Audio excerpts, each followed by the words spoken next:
चला तर आज आपण पालक भाजी कशी गावाकडील पद्धतीने कशी बनवतात ते पाहणार आहोत आणि त्याचसोबत आपण पालकचं भाजीसोबतच एक नवीन रेसिपी पाहणार आहोत।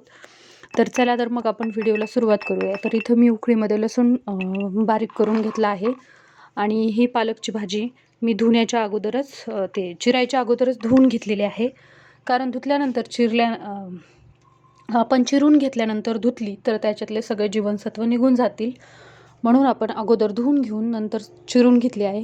तर इकडे मी कढई ठेवली आहे। कढईमध्ये आपल्याला ह्या पालक भाजीला शिजण्यासाठी म्हणजे कसल्याच पाण्याचा वापर नाही करायचा आपल्याला। तर हरभऱ्याची डाळ मी थोडीशी भिजत घातलेली आहे आणि इकडे ते थोडंसं तेल टाकलं आहे, जिरे मोहरी टाकली आहे आणि हा कापलेला पालक मला याच्यामध्ये टाकून द्यायचा आहे आणि थोडंसं परतलं की आपण नंतर पुढे सांगणार आहोत की ह्याचं कशी पराठा बनवायचा आहे तो। तर ह्याच भाजीच्या पासून आपण पराठा पण करणार आहोत, तर कसा ते मी पुढं सांगतेच। तर ही पालकाची भाजी आपल्याला याच्यामध्ये पाणी नाही घालायचं आणि अशीच थोडी परतू द्यायची आणि ह्या पद्धतीने भाजी केली ना तर ही पालकची भाजी सगळे आवडीने खातील आणि पाण्यामध्ये शिजून केली तर तशी थोडी जरा वेगळी बनते आणि अशी जरा थोडी टेस्टला छान बनते।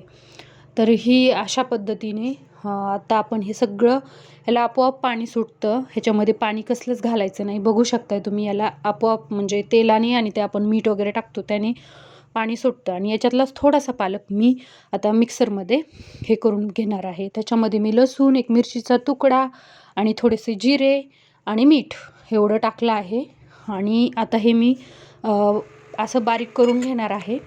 तर ते मी माझ्या मुलासाठी त्याला छोटासा एक पराठा बनवायचा आहे, तर भाजी पण होऊन जाईल आणि तो भाजी जास्त तिखट खात नाही, मग त्याला पालक भाजी अशा पद्धतीने जर आपण लहान मुलांना काहीतरी आणि त्यांना कलरफुल पाहायला आवडतं आणि याला कुठलाही कलर टाकायची गरज नाही आहे, कारण ते पालक भाजीचा एवढा ग्रीन कलर आहे, तर आपला पराठा ग्रीनच होणार आहे।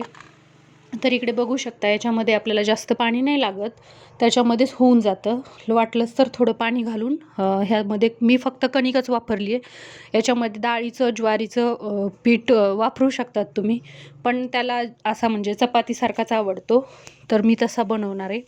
तर इकडे आता आपण भाजी फोडणीला टाकून घेऊया पालकची भाजी। तर इकडे मी जो लसूण ठेचून घेतला होता तो लसूण आणि जिरे आणि मोहरी तेल एवढं याच्यामध्ये टाकलं आहे आणि हे असं छान याला ब्राऊन कलर येईपर्यंत हे आपल्याला होऊ द्यायचं आणि नंतर आपण ह्याच्यामध्ये मिरची टाकून घेणार आहोत, जी की आपण लसूण आणि मिरची बारीक करून घेतला आहे। पालक भाजीसाठी हिरवी मिरची वापरली आहे, तर ती आपण इथे बारीक करून घेतली आहे।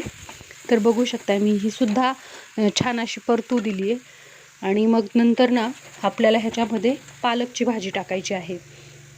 हे छान असं परतलं, थोडंसं तेल कमी वाटलं म्हणून मी थोडंसं टाकलं, कारण तिखट होऊन जाईल ना नंतर। तर ह्याच्यामध्ये आता आपण ही भाजी आणि डाळ जी की आपण बिना पाण्याची म्हणजे पाणी न घालता तशीच शिजू दिलेली आहे। चवीनुसार तुम्ही याच्यात मीठ टाका आणि पालक भाजी टाकून दिली आहे। मी याच्यामध्ये कच्च्या शेंगदाण्याचं असं ठोसर जाडसर कूट टाकलेलं आहे आणि त्यानंतर मी इथे चिमूटभर ज्वारीचं पीठ घातलं आहे याच्यामध्ये, ज्यामुळे भाजी आणखीनच अशी गडद होते आणि चवीला पण छान लागते। आणि इथे मी भाजीसाठी गरम पाणी वापरलं आहे, कारण ही भाजी ऑलरेडी अशी खाताना गार लागते, त्याच्यामुळे आपण याला गरम पाण्याचा वापर करायचा, ज्यामुळे भाजी अजून टेस्टी बनेल।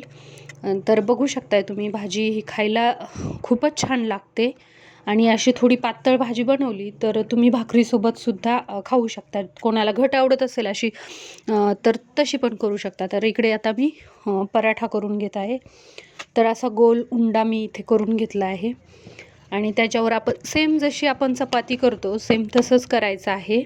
तरी ते आता थंडीमुळे तूप एकदम घट्ट झालेलं आहे, तरी पण मी ते पातळ नाही करून घेतलं, कारण तव्यावरती आपण टाकतो तेव्हा ते हे होऊन जातं आणि मी इकडे असं लावून घेतलं आहे, त्याच्यामध्ये तूप हे केलं आहे आणि आपण आता बघू शकताय। तर असा छान असा पराठा लाटून घ्यायचा आणि लहान मुलांना असं काहीतरी नवीन करून दिलं ना तर ते आवडीने खातात देखील आणि त्याला असं काहीतरी मेथीचा पालकचा मी असे पराठे बनवत असते। तर मेथीचा सुद्धा असंच खूप बारीक चिरून आपण पिठामध्ये हे करून सुद्धा खूप छान पराठा होतो। तर आता हा पराठा मी लाटून घेत आहे.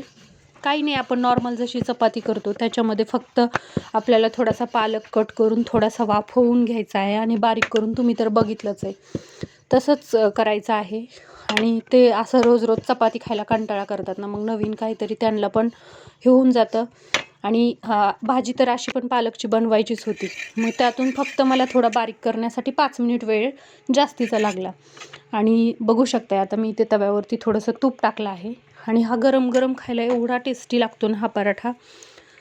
तूप वगैरे, याच्यामध्ये आपण जिरे, हिरवी मिरचीचा थोडासा तुकडा, लसूण वगैरे टाकलेला आहे, त्याच्यामुळं हा आणखीन छान होतो.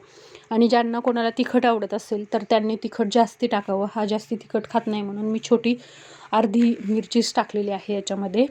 तर बघू शकताय हा जास्त फुलणारा नाही आहे, पण तो एकदम सॉफ्ट बनतो, कारण ह्याच्यामध्ये आपण भाजी वगैरे सगळं टाकलेलं असतं.